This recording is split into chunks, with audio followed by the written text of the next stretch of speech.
right. Well, I mean, I don't really know what I was supposed to say. Honestly, guys, I don't know what I was supposed to say. Shout out to BetUS for sponsoring this segment. Let's just go through it. I guess we can go through each player if that's what we want to do. That's kind of what we do. Like I said, we sometimes go to play by play and see what's going on there, but it's nothing. Felt like the Spurs had complete control over this entire game, and I think they could beat anybody. If you're out there, I think they can beat you. Maybe minus like the Cavs. All right, so let's just go through this. So Julian Champagnie, thank God that he got the correct amount of minutes, and thank God he finished the game. Hold on, I don't want to look like, I guess we do need to go play by play. I don't want to look like a fool here. Let me make sure. It felt like he played about the entire fourth quarter. Let's see. Oops. All right, let's see here. Yep. Yes, I think he played the entire fourth quarter, guys. He played all of the fourth quarter.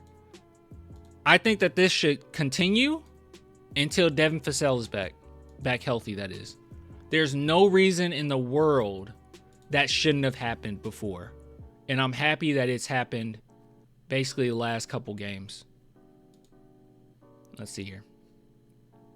So, yes, he is a player right now, not future tense or anything. In the future, if you have Devin, you finish it off with Devin. And if we have another star, you finish off with that star. But as it stands with this team, you finish off games with Julian Champagnie. There's no reason not to. Okay? He is a net positive. You get no negative. There's nothing negative that comes out of starting him over other players on this team. I truly do believe that. I would start him not just starting, but finishing games. I would do it ahead of Malachi. I would do it ahead of Blake Wesley. I would do it ahead of Trey Jones. I would do it ahead of Keldon. If I have that option, I'm going with Julian Champagnie at the end because he's going to bring the defense and he's going to be a threat. For a fact that he's on everyone's radar.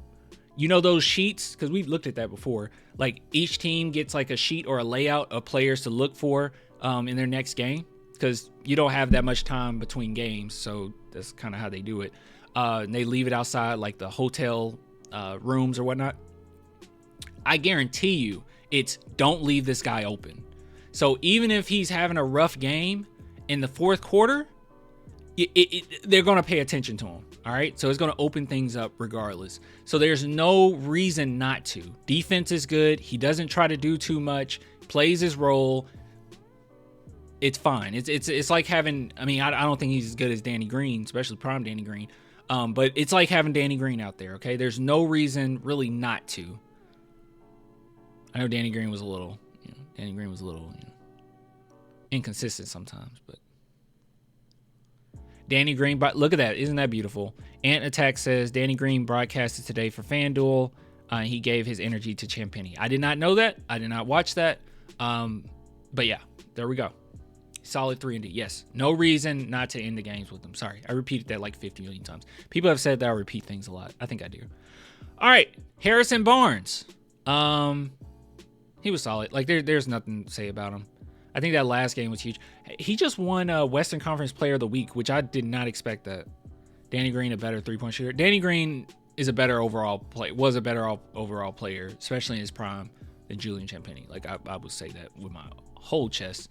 But that doesn't mean Julian isn't doing great. All right. Woo. Victor Wembanyama. Yeah, someone in the chat mentioned that they thought he would get 50 today. I thought so too. Like he was just getting whatever he wanted in the first half. And it looks like this is going to be a trend, guys. He's going to take 14 threes is a lot of threes.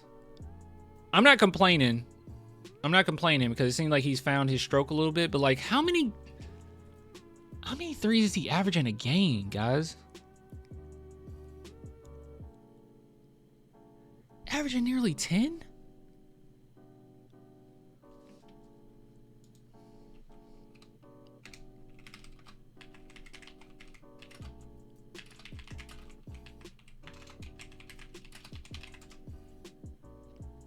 How do we find this?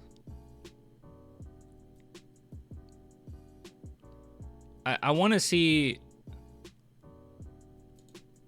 player shooting dashboard maybe. 3-point attempts. This can't be right. Okay. Wemby's like top 15.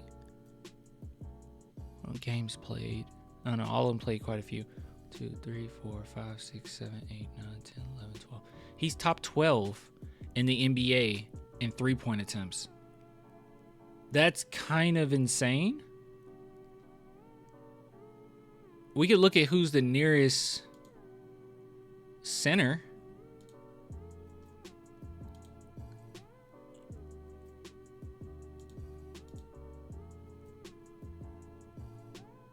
Lowry Markkanen. And he's averaging almost 3 less than Wemby. And so is Porzingis. Yeah, that's a lot of threes that he's taking. Like I said, not complaining. I guess just something to point out. You know, I thought about it at first at the beginning of the season. I was kind of irritated by it, but now I'm kind of like, you know, he doesn't have a go-to move right now. You know, he has a lot of things in his arsenal, but not necessarily a go-to move. And he's not going to find that during the season, right? He's going to need a actual offseason to develop his game. So why not try to get your shooting stroke going this season, you know? You know how to shoot. You can do that. That's easy. Why not? Why not start attempting them? Keep shooting Wemby. Yeah. I kind of got over it. Yeah, that's a lot of threes though. Anyways, Chris Paul, 2 for 5 from 3, 4 for 7 from the field. He did a great job. Finished strong as always. Had 3 steals, but guys, it felt like 20. Like he kept stealing the ball. Our defense is really tough. We have, not only do we have great defenders, but everyone holds each other accountable, right? Steph Castle holds everyone accountable because you can see him communicating constantly on the defensive end. Chris Paul is getting on to everybody. Harrison Barnes. Vic. I saw Victor Wembanyama get upset at defensively. He got mad at someone. Who did he get on to? Was it Champagny? It might have been Champagny. But everyone's holding each other accountable. It's a beautiful thing to watch. All right. It's a beautiful thing to watch. Top 10. We might be top 5. Wait, only top. Oh, okay. Sorry. I thought you said top 10 in turnovers. I'm sorry. I was reading 2 different messages at once. I think we're top like 5 defense, man. We're better than top 10 defense. Best defense teams in NBA 2024, 25.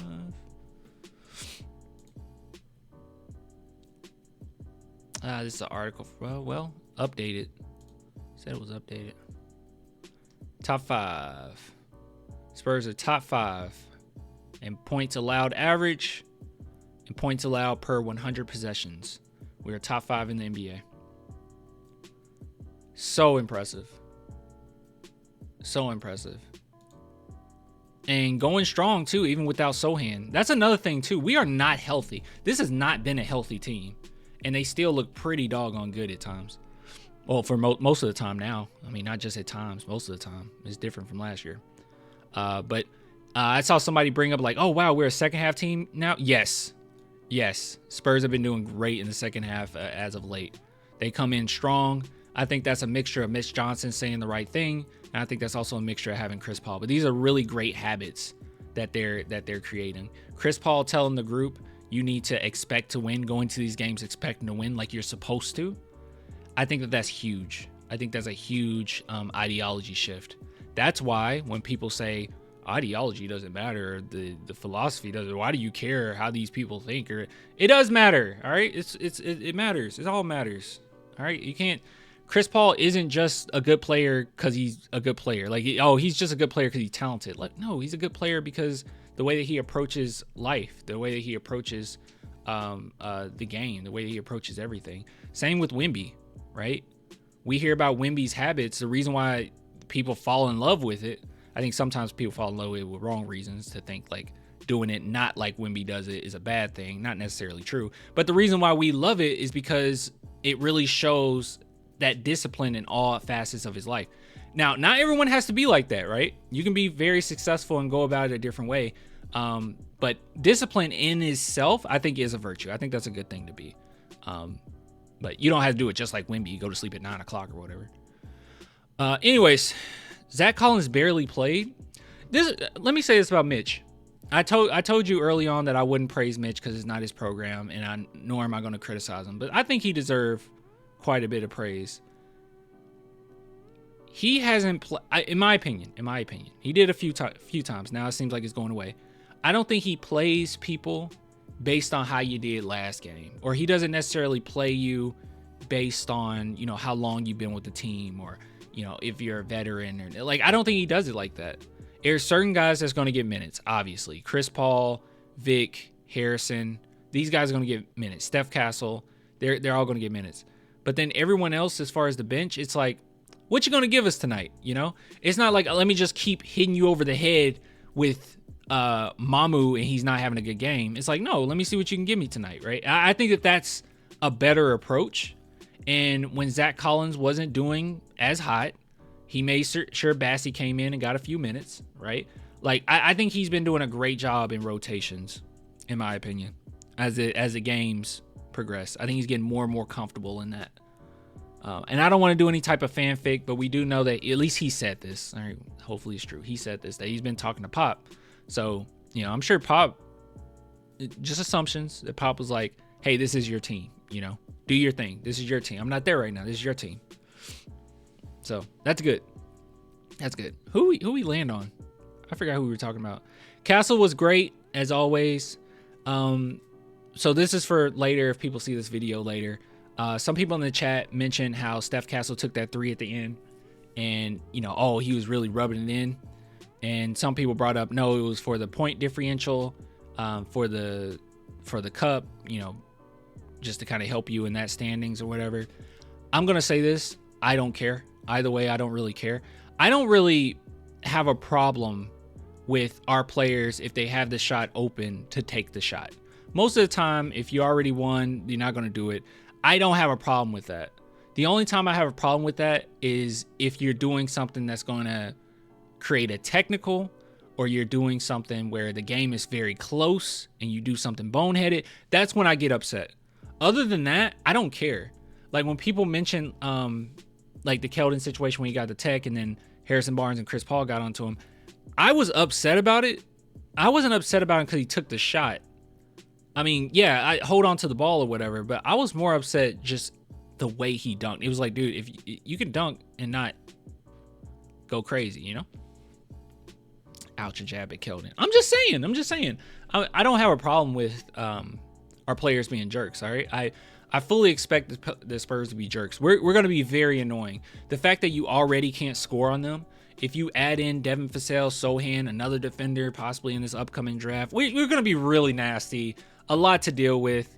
Get you a backup center. It's going to be a lot to deal with. And then you have Sohan in your ear constantly messing with you. It's going to be a lot of fights. It's going to be a fight every other game.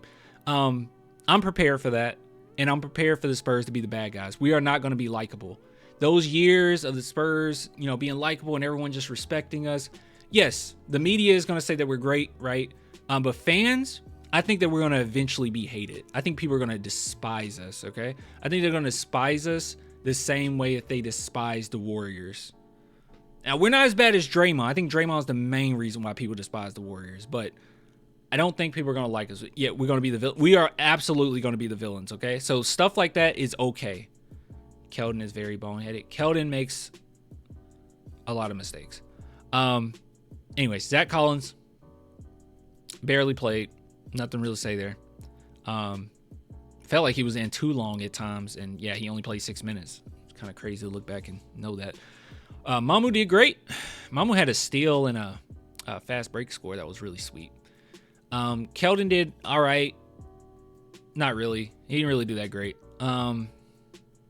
Statistic-wise, or even eye test, I didn't think he did that great. I think it was the end of the third quarter where was it the end of the third? Hold on. Wemby got really upset. So Wemby was on a roll. I'm pretty sure it was the third quarter. So Wembanyama was on an absolute roll, guys. Oops, I didn't mean to do that. Was it control fine? Let's do Keldon. So he was on a roll. So we can see here, Wemby hits a 3. Wemby hits a 3.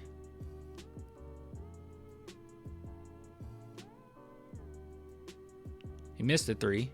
Did he hit another 3? Am I tripping? Where's the other 3? I might just be missing it. Which play was it? Was it the third quarter or was it the fourth quarter? I don't know. Actually, now I don't know. I guess just take my word. No, Keldon didn't play in the third quarter. Fourth quarter. Okay, take my word for it. All right, Wemby was on a roll. He was hitting threes. We all knew he was getting hot.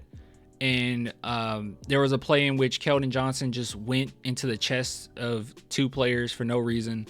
And you could see Wemby physically upset. Like he was screaming for him to give him the ball. And then right after that play, Wemby hit another 3. I was just trying to see if I can find that in the play-by-play. It's going to bother me if I can't find this. See, Keldon hits a 3 there. I know it was before that. Do you guys know? I don't quite know. Just take my word for it. All right. It was pretty bad. It was pretty doggone bad.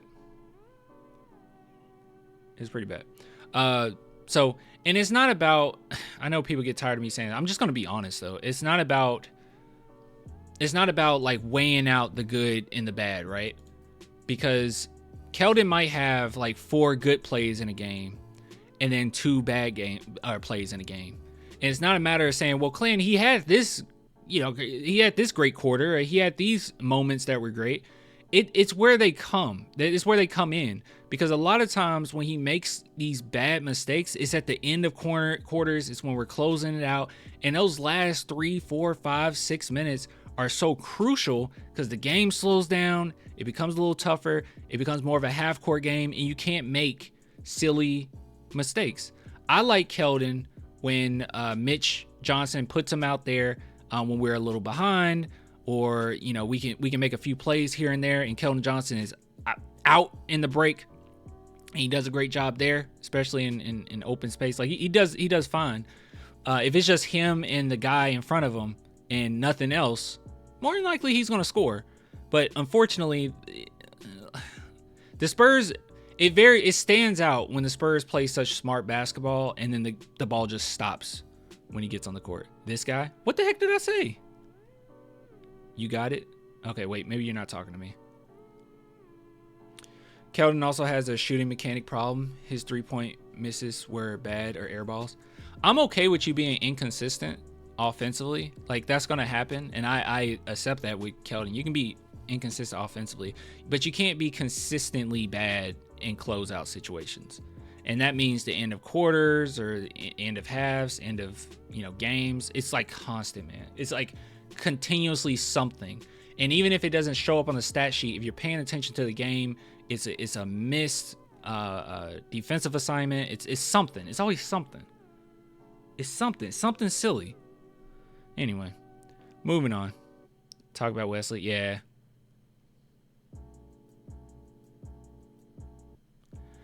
Sure. If I agree that Keldon makes bad decisions at the end, that doesn't make it an argument to trade him. He's good off the bench, keeps us in the game early. We don't always want to have him. We don't always want to have to come back.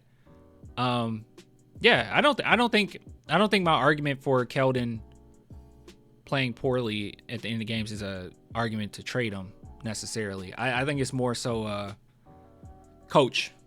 He's going to be who he is. Like, there's no changing Keldon. Like, I'm not sitting here saying, Keldon, you need to do. I think it's just like, coach, don't put him in situations at the end of games. The only situation I can see that is if you're down big, he comes in, he gets hot, and you starting to come back, right? You didn't expect to come back, and you start to come back. That's the only thing I can think of to keep him in games. I don't think he should. I'm surprised there's so many Keldon believers. It's so many Keldon believers because the Spurs are winning. I mean, I know we're 10-8, but it's because they're winning. That's all it is. It's because they're winning. If they weren't winning, then they'll be ready to blame everybody. Like last year, it was like, oh, it was all Sohan. Everyone said trade Sohan. That's the only reason. Okay. Charles Bassey barely played, but I think he gave us some pretty solid minutes. One of those fouls they called on him was dumb. But I think he gave some solid minutes. He brought some energy, a little bit of spark, a little bit. Trey Jones, he's one of those players, as always, that even statistically, if it doesn't look the best, he did fairly fine. There was one play in particular where I was like, what are you doing? Take the three. Where he was wide open in the corner, and he drove into the paint. And I'm like, why would you do that? Why do you do that? I don't know. Blake Wesley. So, dude. Okay, see, this is what I'm talking about. Hold on. We're going to go to Blake Wesley. This is why I'm saying Mitch Johnson's rotations have been great. Blake Wesley has he even really played? Every game, it's like, all right, what are you going to give us? Yeah, every game is like, what are you going to give us? Look at this. 22 minutes this game. And he's barely been playing. I was not aware that he was a plus 30, 36? Plus 34 in this game. So basically every lineup that had Wesley in it was a net positive for you. That's pretty good. So as far as the first quarter, he seemed a little lost defensively. I'll be honest. Defensively, he didn't look locked in. I was kind of confused what was going on with them. As the game went on, he looked fine.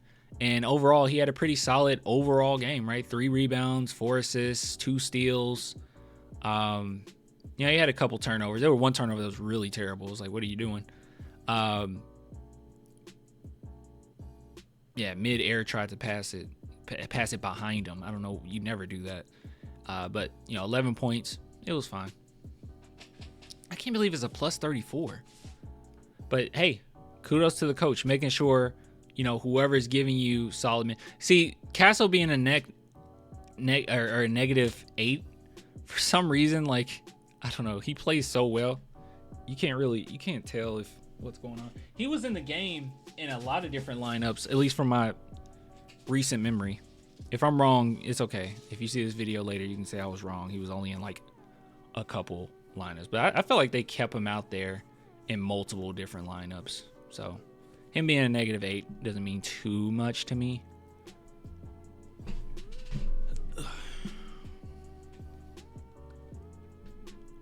Are you selling airline tickets? What?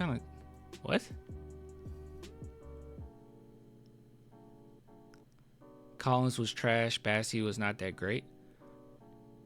I thought Bassey came in and gave you some decent. I mean, he barely played 5 minutes. Like I said, it was like hey, what can you give us? You can't give us anything? Go sit down. But I thought Bassey gave us a little bit of energy starting off. The one dunk he had was pretty nice. It was quite energizing. I felt like we needed that. But, yeah, they didn't play him that much. Wesley checks in at the right time. Every time he is on the court, the Spurs go on a little run. It's coaching, man.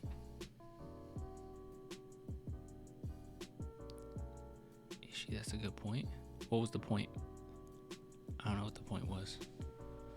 All right, I know I've been looking at chat a little bit, but let's take a quick break and talk about the sponsor of this channel. As always, big shout out to BetUS. If you guys are interested at all, head on over to BetUS, check it out. There's so many different things that you can bet on, obviously. I wish the Spurs were still on the regular season wins feature. I don't know why I got rid of this, and I can't find it anywhere, which really bothers me. It really upsets me. But, you can go to the in-season tournament. I think we have a legitimate shot, and they don't believe so. So if you guys are interested at all, head on over. We'll just do 10. I think 10 is good enough. You get 160. You just bet 10. So head on over, use promo code YouTube150. You'll receive 150 50% bonus on your first deposit, 125% bonus on your second and third deposit, up to $2,000. Just use promo code YouTube150 at BetUS. All right. Bringing this back up. I lost track. There we go. Anything else about this game that we should talk about? I just want to look at chat, talk to you guys for a little bit, see what you think. Before the February trade deadline. What? Trade Collins, please. A lot of people want Collins traded. I'll be real with you. What are you going to get? That's my honest question. We've been doing a great job. Don't get me wrong. I think Brian Wright has been finessing teams left and right. But for what we are right now, you guys don't think we should just wait it out a little bit? Collins has been fine, to be honest. I think Collins has been okay. I keep saying this. I don't think that he's great. I don't think that he's as terrible as people say. I think he's been suitable for what we need, He's just kind of stuck there. He's stuck right there in that position right now. In the position that he's in, he's just kind of stuck there. He's more of a natural power forward, but he makes good plays here and there. Defense isn't the worst in the world, right? He'll get you a block here and there. Fundamentals are pretty solid. It's just, he's not the best. Maybe it's more so. Maybe it's just more so the contract. Why people get upset when it comes to Collins. Which I mean, to that I understand. Collins is suitable, great definition. Yeah, that's what he is. He's just suitable. He's not great, not bad. He's okay. I just don't get as upset about Collins as a lot of people. I guess there hasn't been enough instances where I'm angry with him.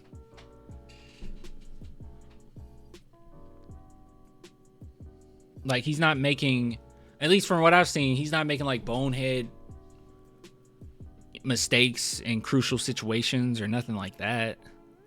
I mean, pretty recently he hit a big shot in the fourth, right? What game was that? You guys got better memory than me. Somebody in the chat probably knows what I'm talking about. But it was a huge three he hit a few games ago. Collins is a solid backup. I think so too. I think he's solid. There you go, Keldon compliment. What? Dude had major injuries as well. Yeah, the whole shoulder situation too. It's okay. I just don't know what you're getting out of trading Zach Collins. I with his contract, with what's available, I don't think you're going to get much. Especially at the trade deadline. I don't really see a point in it. And how many more years is even on his contract? You guys know? Zach Collins.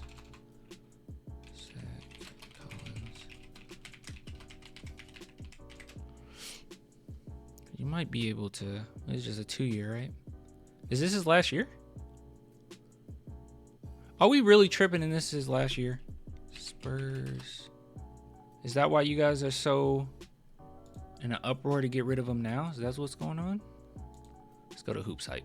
Let's look at our salaries. All right. Ooh, look. Oh, that's so beautiful. That's so beautiful. Devin, you better get healthy. You better get healthy. Look at that contract. Look how that contract just diminishes over time. You love to see it. You love to see it. He broke compared to us, okay? Devin Vassell is going to be on the street by 2027. I'm joking. Obviously, I'm joking. Let's see. Keldon Johnson. Keldon still got 2 more. This is a great contract. 2 more years at $17 million. What a great contract. Harrison Barnes will have 1 more year, 19. I feel like Zach Collins' contract was more than this. Am I tripping? Clan wanted Spurs to get DeAndre Ayton in the past.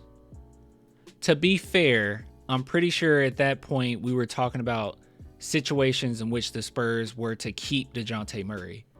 And if they were to keep DeJounte Murray, I think Ayton was an option. Levine was an option. That was the option in which you don't tank. That was like the best case scenario. I don't even think I was that crazy about that scenario, but I was trying to entertain it. Let's see.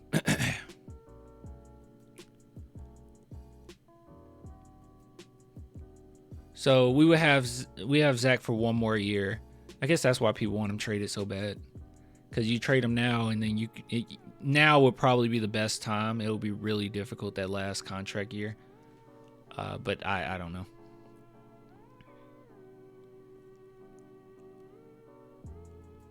Gosh, Spurs got so much room to make things happen after Zach Collins and Harrison Barnes. You might just want to wait it out, guys. I'll be honest with you. Might just want to wait it out. I wanted Spurs to get Ayton too, but that was long before I knew who Wemby was. Yeah, at that time, the whole Ayton thing, everything is context, man. You can't just be like, oh, you wanted this player at this point in time. Yeah, I did at that point in time. At one point in time, I thought Ben Simmons would be a good addition to the Spurs because we were desperately needing a point guard. And once again, I thought that we were going to keep the guys that we had. Like if we were going to keep it, we were going to roll with it, then we just had to roll with it. It's been years of the Spurs holding on to players and not trading them and not tanking. So it was just like, I don't know. Ben Simmons still can't shoot. I thought that a lot of people that were talking bad about Ben Simmons was a little unfounded because they kept saying like, what would he bring?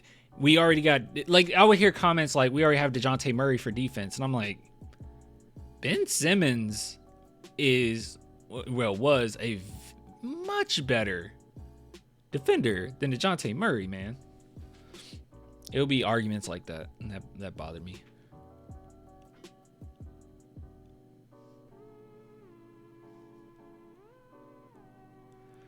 Clan, you think Pelicans take a pick-heavy trade for Ingram so we get our starting small forward? I got some news for you, John. I don't think we have to do that. This upcoming draft, the Spurs should have at least 2 picks. At least. Best case scenario 4. But 2 or 3. 2 or 3, I'm thinking. So you'll find it in the draft. I think we'll be okay. I don't think the Spurs have to do much of anything right now, unless Chris Paul obviously doesn't want to come back. I hope he does, honestly. After this season, I'm like, he just helps. But you know, if they trade him at deadline, that would suck. But we're going to be scary next year. We are going to be so good next year. I would not be surprised if the Spurs deep playoffs, possible finals by 2027. You get another offseason of Wemby. Then you get another offseason with Wemby and, you know, all of the new guys that we acquired in that past draft. Steph Castle will be going into his 3rd year. Wemby will be going into his Wemby going to his 4th year. It'll be a nasty scenario. Derek White. Ooh, Derek White comes back. Ooh, that would be fun. We don't need Derek White, but that would be fun. For real. Is that TTV? Is that you, TTV? I don't know. I haven't seen your tag in a while. Give me that Bailey and Harper draft pick, baby. We have a bunch of guys like Derek White already. I feel like Steph Castle is a more talented Derek White in a way, what he brings. You think we can beat the Lakers? Of course, I think we can beat the Lakers tomorrow. Are you joking? Of course, I think we can beat the Lakers tomorrow. Of course, I'm not scared of the Lakers. They're the Lakers, man. You scared of the Lakers? By the way, I don't know if I'll even be... I'll try to catch the game. I don't know if I'll be able to... I won't be able to stream. Gosh, if we win, though, that would be a great stream. I really need a gaming laptop, but I'm also saving money for Japan, so I don't know. Gaming laptops are expensive. You guys told me to go to a pawn shop. Maybe I'll look at a pawn shop tomorrow. I don't know, they're just so expensive. Castle is Derek White replacement. Yeah. Well. Yeah. I mean, he's more than that, but yeah. Scared of LeBron. Yeah, who's scared of LeBron? He's scared of the Lakers? Were you for that Trae Young hype? I said either way was good. I was totally cool with getting Trae Young. Yeah. Either way was fine. I still think getting Trae Young would have been totally fine. But I know he has some health issues right now. But he went on his own campaign to come to San Antonio. He wanted to come to San Antonio. He gave way too many indications. I think his dad did as well on Twitter. I do not want Trae, no defense. He brings so much on the offensive end that it kind of made up for it a little bit. We have so many defenders on the team that you would probably be fine, honestly. I mean, I don't think you have to be the greatest defender to... Yeah, I don't think you have to be the greatest defender in the world to win a championship. Your team got to be good. Get a good team defensive team, you know. You got to have good team defense. Austin Reeves still wants to be a Spur. He said that? What? Who gave you that indication? I never heard that. I think Vassell might be back for the Lakers game. Vassell's supposed to play tomorrow. The question is, if Vassell plays tomorrow, does Wemby play tomorrow? Because Wemby tweaked himself quite a bit in this game. And obviously he walked off like he was fine, but it was quite a few instances he was on that floor. I don't know if the Spurs are going to play it safe or just say, yeah, you can go. I don't know. I'm sure he wants to play, though. All right, we're ending this segment. Enough of that. You should play with minutes restriction. Oh, yeah.